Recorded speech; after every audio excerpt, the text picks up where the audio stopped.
describe him to me. And Muslims, look at the description of your Rasul. And for some, this would be the first time you hear what your Prophet looked like. I saw a man of striking appearance. ظاهر الوضاء أبلج الوجه, radiant face, حسن الخلق, beautifully created. لم تعبه الثجلة, his belly wasn't protruding. ولم تزر به السعلة, nor was his head disproportionate and small. وسيم قسيم, proportionate and delicate, finely made, a specimen of a creation. في عينيه دعج, in his eyes there was a contrast. The dark was immensely dark, the white was excessively white. وفي أشفاره وطف, and his eyelashes were long. وفي صوته صهل, and in his voice was a natural echo. وفي عنقه سطع, and his neck was elegantly long. وفي لحيته كثاثة, his beard was full and thick. أزج أقرن, his eyebrows were arched, but they were not joint, it was separated. In summit فعليه الوقار, when he was silent, dignity covered him. وإن تكلم سماه وعلاه البهاء, and when he spoke it was audible and clear, almost commanding and overtaking.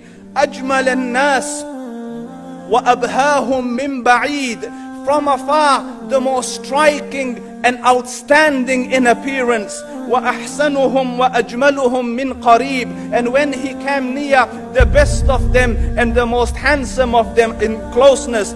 حلو المنطق, so such an exalted and sweet level of logic. Like when he used to speak, it was so coherently logical, it was smooth and easy to understand. فصل لا نزر ولا هذر, he was to the point, not excessive nor too short. كأن منطقه خرزات نظم يتحدرن, his logic, his utterances, his words were like jewels coming out of a necklace, calculated, polished, one after the other, it would flow magically. ربعة, he was medium in height. Your eye didn't have to strain to look up at him, nor was it tedious to look down at him. He was a comfortable sight to look at. له رفقاء يحفون به, he had friends, the people that were with him, they were working around him to try to serve and protect him. إن قال سمعوا لقوله, when he used to say something, they used to hearken to what he used to say. وإن أمر تبادروا إلى أمره, when he commanded, they used to compete to fulfill the command. This is Muhammad Rasulullah. This is Muhammad Rasulullah. Anas ibn Malik says, he says, I came out one night, it was the full moon night.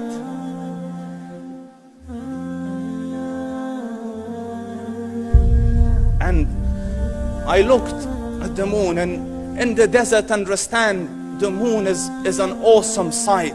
It is smooth, it is radiant, it is clear, it is gentle compared to the scorching sun at which they are used to. So the moon was the epitome of beauty. So he says, I came out at a full moon night and I looked at the moon and I saw it beautiful, handsome. So I said, let me go see if the moon is more handsome or my Prophet is more handsome. Let me see if that is more beautiful or the Prophet is more beautiful. So I went and I saw him standing afar. So I looked at his face and I looked at the moon, and I looked at his face, and I looked at the moon, and I looked at his face, and I looked at the moon, and he said, Wallahi, he was more handsome than the moon in its entirety. That is just the look of your Rasul.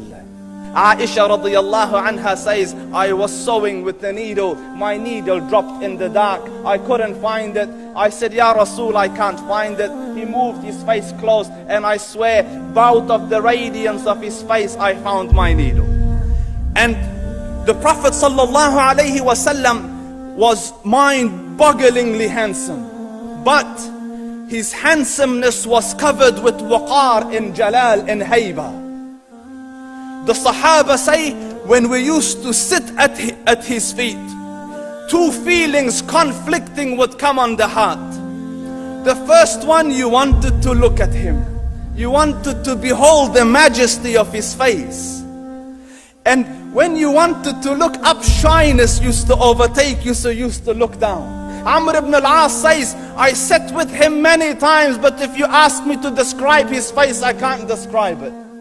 I wouldn't be able to look up to him ijlalan wa ta'zeeman. I couldn't look up at him.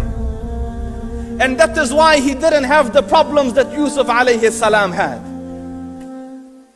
Because it was difficult to penetrate the awe and the splendor of the Rasul.